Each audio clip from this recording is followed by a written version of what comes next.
Oke, ini tutorial singkat aja ya nanti. Em, Barangkali teman-teman mau kuras air radiator sendiri, ini bisa kuras total atau ya saran saya mending kuras total sih biar lebih bersih. Jadi cara pertama ini dari samping kiri ya, di blok mesin. Nah di sini ini ada buat pembuangan pakai kunci 10. Ini bisa teman-teman buka, set dibuka, terus dikasih wadah di sini. Kasih wadah dulu baru dibuka biar nggak bleber nanti airnya ke bawah. Nah seperti itu. Setelah ini dibuka, ini nanti paling cuma netes sedikit, cuma netes, ketuang sedikit. Nah untuk mempercepat prosesnya, ini tutup radiatornya bisa dibuka. Yang di sebelah sini, bodi dibuka dulu, baru tutupnya dibuka. Nah fungsinya apa? Fungsinya biar ini nanti di dalam sistem pendinginnya, di dalam radiator tuh nggak ada kevakuman. Jadi otomatis nanti setelah ini tutupnya dibuka, dia pasti langsung keluar semua tuh air radiator. Yang di sini ya, dari sini. Nah, dari pembuangan yang di sini. Ini nanti pasti keluar semua lewat sini. Setelah tutup radiatornya dibuka. Oke. Nah, cuman itu nggak 100% keluar. Karena ini kan selangnya ya. Selangnya yang dari radiator ke pompa radiatornya ini posisinya kan di tengah, pasti ada nyisa sedikit nanti, nah sekitar segini. Kalau pengen kuras total ya mending dilepas sekalian sih radiatornya, tapi kalau cara simpelnya itu tadi tinggal dibuka dari sini, terus buka tutup radiatornya, selesai. Nah setelah selesai nanti ini ditutup ulang yang rapat, baru diisi air radiatornya lewat yang sebelah kanan tadi. Diisi, dituang sambil mesin dihidupin biar ini nanti air pendinginnya ya atau air radiatornya langsung bersirkulasi. Dan ngisinya pun diusahakan sampai full, dan setelah full pun jangan langsung ditutup. Tapi nanti ditunggu sampai ini karena kan bersirkulasi, pasti akan terisi mesin sampai benar-benar penuh kan, nanti sudah penuh. Nah kalau dan ditunggu sampai suhu mesinnya tuh naik sampai suhu kerja optimal. Mungkin nggak sampai mendidih sih ya, palingan sampai airnya sudah mulai memuai. Itu kan berarti hitungannya sudah nggak ada gelembung yang terjebak di dalam, artinya sudah full air tanpa campuran udara di dalam sistem pendingin. Nah bagusnya seperti itu. Jadi setelah full nanti baru ditutup. Nih cara lainnya, nah kan udah tabung penyimpanan ya, ini juga perlu dikuras sebenarnya biar nggak ada endapan-endapan air radiator yang lama. Cuman kalau yang di sini ini caranya cukup ribet ya, karena harus bongkar tangki, bongkar ini filter udara, kemungkinan throttle body, baru bisa dilepas di sini. Ada kok tutorialnya. Nah, cuman pertanyaan lagi, mungkin untuk pergantian air radiator ini dilakukan setiap berapa bulan atau berapa kilometer? Untuk pabrikan sendiri macam-macam spesifikasinya. Cuman kalau saya itu sekitar 10.000 km itu saya ganti di air radiatornya ini. Nah, setiap 10.000 km. Atau kalau kalian mager bisa pakai jangka 6 bulan, 1 tahun sekali lah, oke, maksimal untuk diganti air radiatornya. Dan ini pun gak mahal. Saya pakai Yamaha Coolant itu cuman 40 ribuan lah di daerah sini, Jawa Timur. Sekitar 40 ribu. Cari yang ori ya, karena kalau yang KW itu biasanya titik didiknya rendah, jadi untuk pendinginan kurang maksimal. Entah kalian pakai Yamaha, Honda, atau Suzuki, minimal pakai yang sesuai diprioritaskan oleh pabrikannya. Kalau Yamaha pakai Yamaha Coolant misalnya, kalau Honda pakai AHM dan lain-lain. Jadi Intinya cari yang produk-produk terpercaya aja biar aman mesin-mesin kalian nih. Nah, seperti itu.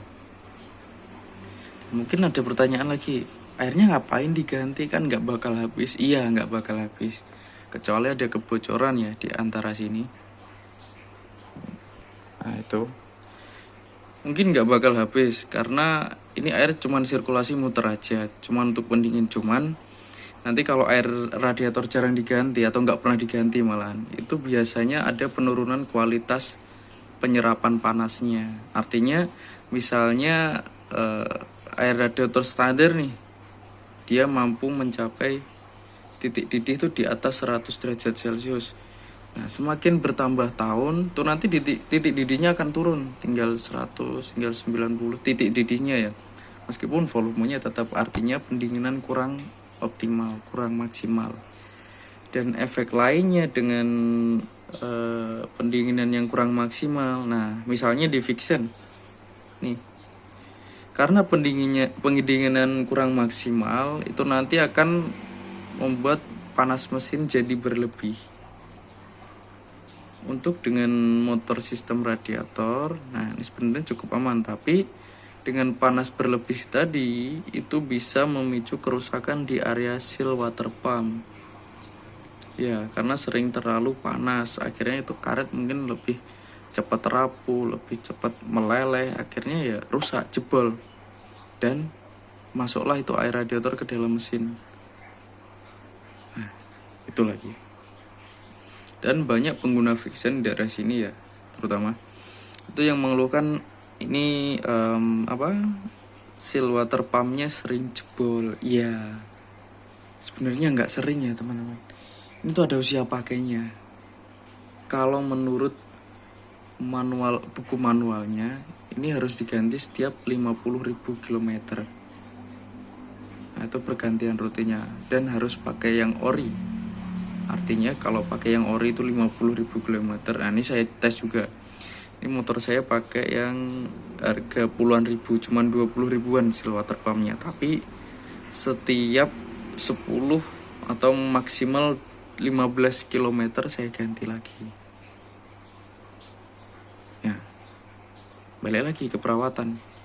Karena spare partnya bukan ori, artinya ya saya lakukan pergantian lebih cepat untuk meminimalkan resiko jebol tadi. Nah, misalnya pun jebol, yang harus diganti sebenarnya yang pertama pasti sealnya harus diganti baru. Terus kedua bearingnya, karena sudah terkontaminasi air radiator tadi kan, pasti sedikit oblak. Nah itu. Dan terakhir itu kipasnya usahakan masih mulus. Kalau sudah gores baru ganti.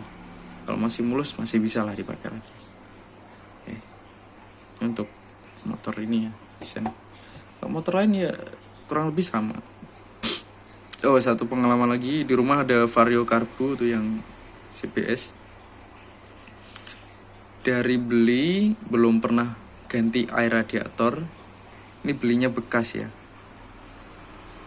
Beli bekas sekitar tahun mungkin 2014 2015 itu nggak pernah ganti sampai sekarang.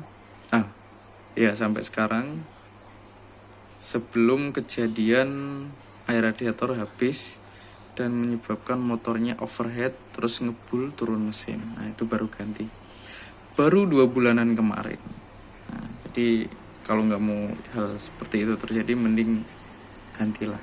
Lagian murah kok, misalnya 40.000 1 tahun sekali ya oke lah. Hitung-hitung masih murah untuk harga segitu. Oke. Nah ini. Oh iya, satu lagi untuk motor ini ya, Vixen terutama. Dia kalau ada sedikit kerusakan di water pumpnya, biasanya bisa dicek lewat sini.